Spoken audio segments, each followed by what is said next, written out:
اعوذ باللہ من الشیطان الرجیم بسم اللہ الرحمن الرحیم فاعلم انہ لا الہ الا اللہ، آپ جان لیں کہ نہیں کوئی معبود سوائے اللہ کے۔ واستغفر لذنبک، اور اللہ سے دعا مانگتے رہیے کہ اللہ تبارک و تعالی آپ کو گناہوں سے محفوظ رکھے۔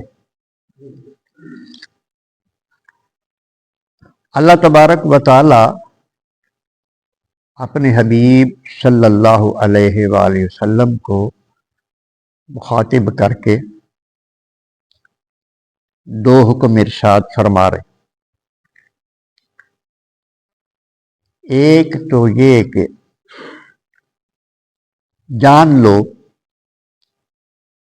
کہ یہ بات حق ہے، یہ بات پکی ہے، اس میں کوئی شک نہیں کہ اللہ ہی عبادت کے لائق ہے، اس کے سوا کوئی عبادت کے لائق نہیں۔ نبی کریم رؤوف الرحیم صلی اللہ علیہ وآلہ وسلم کو آپ اللہ پاک نے شروع سے یہ علم دے رکھا تھا۔ اب یہ تعلیم امت کے لیے اللہ تبارک و تعالیٰ کا طریقہ یہ ہے کہ حکم اپنے نبی صلی اللہ علیہ وسلم کو دیتا ہے اللہ پاک، لیکن وہ حکم تعلیم امت کے لیے ہوتا ہے۔ اس کے بعد اللہ تبارک و تعالیٰ نے ارشاد فرمایا کہ اس کا ظاہری معنی یہ بنتا ہے کہ واستغفر لذنبک، اپنے گناہوں کی معافی طلب کیجیے، جبکہ اسلام کا عقیدہ یہ ہے، تمام مومنوں کا اس پر اتفاق ہے، صحابہ سے لے کر عام علماء تک، نبی جو ہوتا ہے وہ گناہوں سے معصوم ہوتا ہے۔ معصوم کا مطلب ہے کہ نبی سے گناہ نہیں ہو سکتا۔ ایک ہوتا ہے ہو سکتا ہے کرتا نہیں، یہ بات نہیں، نبی سے گناہ ہوتا ہی نہیں، نبی معصوم عن الخطا ہوتا ہے۔ اس کے باوجود اللہ تبارک و تعالی نے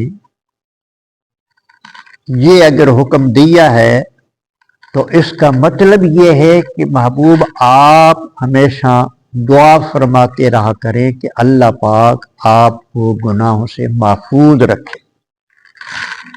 اور پھر جو استغفار ہے یہ اللہ کی عبادت ہے اور اللہ کے قرب کا باعث بنتی ہے۔ استغفار اللہ کے قرب کا باعث، یہ ایسا عمل ہے، یہ ایسا وظیفہ ہے جس سے اللہ خوش ہوتا ہے، اور پوری امت کے لیے نبی کریم علیہ السلام کا عمل چونکہ سنت بن جاتا ہے، اس لیے اللہ پاک نے آپ کو یہ حکم دیا۔ اور نبی کریم علیہ السلام نے ارشاد فرمایا کہ استغفار کیا کرو، میں ہر روز 100 مرتبہ استغفار کرتا ہوں۔ معنی تو اس کا یہ ہے کہ اپنے گناہوں کی معافی اللہ تبارک و تعالیٰ سے مانگنا۔ استغفار گناہ گار بھی کرتا ہے، نیکوکار بھی کرتا ہے۔ ہمارا جو حال یہ ہے وہ یہ ہے کہ ہم میں سے اگر کچھ لوگ اللہ پاک ان کو توفیق دی ہے، وہ گناہ سے بچتے ہیں، حرام کاری سے بچتے ہیں، اس کے باوجود استغفار ہمارے لیے ضروری ہے۔ وہ اس لیے کہ ہم اللہ کی عبادت جو کرتے ہیں اس کا حق نہیں ادا کر سکتے۔ کوئی کام بھی ہمارا اللہ کے شایان شان نہیں ہوتا۔ نماز ہم پڑھتے ہیں، جتنی مرضی احتیاط کے ساتھ پڑھیں، کوئی نہ کوئی کمزوری، کوئی نہ کوئی غلطی رہ جاتی ہے، اور اس کی بارگاہ کے آداب جو ہیں وہ ہم پورے ان کا حق ادا نہیں کر سکتے۔ اس لیے نیکوکاروں کو بھی استغفار کرتے رہنا ان کے لیے بھی ضروری ہے۔ ہم سے تو ہر وقت اللہ اکبر، ایسے بھی اللہ والے ہوئے ہیں کہ وہ کوئی نیکی کرنے کے بعد بھی پھر 2 رکعت تو نماز نفل پڑھ کے توبہ کرتے تھے کہ مولا کریم اس میں بھی بے ادبی ضرور ہو گئی، میں جس طرح مجھے کرنا چاہیے تھا تیری بارگاہ میں جیسے حاضری دینی چاہیے تھے ویسی میں حاضری نہیں۔ حضرت زین العابدین رضی اللہ تعالیٰ عنہ، آپ جب وضو کرتے اور نماز کے لیے کھڑے ہوتے تو وضو کے درمیان تک اور نماز میں کے لیے کھڑے ہونے تک آپ کا رنگ تبدیل ہو جاتا، پیلا پڑ جاتا۔ بعض احباب نے آپ سے پوچھا، سوال کیا کہ حضور پہلے آپ کا رنگ اور طرح ہوتا ہے، جب آپ نماز کے لیے کھڑے ہوتے ہیں، تیاری کرتے ہیں تو آپ کا رنگ بدل جاتا ہے۔ آپ نے ارشاد فرمایا تمہیں پتہ نہیں کس کی بارگاہ میں حاضر ہو رہا ہوں، اس کی ساری کائنات کا مالک، خالق، بادشاہ۔ عام بادشاہ کی کچہری میں جانا ہو تو بندہ بڑا احتیاط سے جاتا ہے، تو ڈر لگتا ہے کہ کہیں بھی اپنی کہ جو بڑے لوگ ہیں ان کی باتیں بھی بڑی ہوتی ہیں۔ ہمارا تو حال ہی کوئی نہیں نا، ہم تو بس ہمیں تو سمجھ ہی نہیں ہے۔ تو یہ استغفار اس لیے کیا جاتا ہے، یہ عبادت بھی ہے، اور ہم تو گناہ گار، یقین واقعی گناہ گار ہیں، اور ہمارے لیے استغفار بہت زیادہ ضروری ہے، اور یہ بڑی اکثیر ہے چیز مغفرت کے لیے، اللہ کی بخشش کے لیے یہ بڑی اکثیر چیز ہے۔ حدیث پاک میں آتا ہے کہ شیطان نے دعویٰ کیا اللہ تبارک و تعالیٰ کی بارگاہ میں کہ میں جب تک تیرے بندے کی مطلب جسم میں روح رہے گی میں اس کو گمراہ کرتا ہی رہوں گا، میں اس کا پیچھا نہیں چھوڑوں گا، میں پورا زور لگا دوں گا، گمراہ کر کے چھوڑوں گا۔ اللہ تبارک و تعالیٰ ارشاد فرمایا تو زور لگا لینا اپنا، جو بندہ توبہ کرے گا میں اس کو بخش دیا کروں گا۔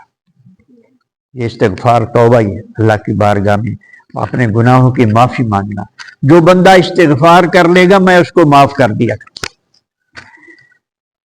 اللہ تبارک و تعالیٰ نے ہم پر بڑا انعام فرمایا،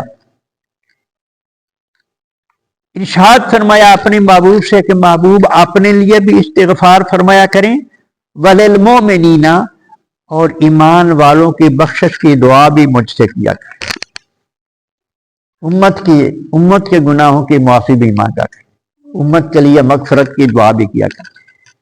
للمؤمنین، ایمان والے مردوں کے لیے، والمؤمنات، اور ایمان والی عورتوں کے لیے بھی ان کی بخشش کی بھی دعا فرمایا کریں۔ یہ ہم پر بڑا احسان ہے اللہ تبارک و تعالیٰ کا کہ اپنے محبوب کو یہ حکم دیا کہ وہ ہمارے لیے بخشش کی دعا کریں، ہمارے لیے استغفار فرمائیں۔ واللہ یعلم متقلبکم، اللہ تبارک و تعالیٰ تمہارا چلنا پھرنا جانتا ہے، ومسواکم، اور تمہارے آرام کی جگہوں کو بھی جانتا ہے، تم کہاں چل پھر رہے ہو، اللہ کو ہر چیز کا علم ہے، اور تم آرام کیسے کرتے ہو، کہاں آرام کرتے ہو، اللہ تبارک و تعالیٰ اس کا بھی علم رکھتا ہے۔ یعنی کوئی چیز اللہ سے مخفی نہیں، ایک ایک حرکت اللہ کے علم میں ہے انسان کی۔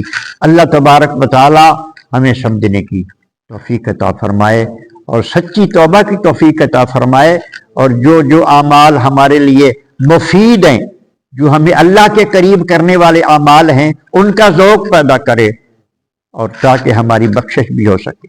السلام علی من تبع، الصلاۃ والسلام علیک یا سیدی۔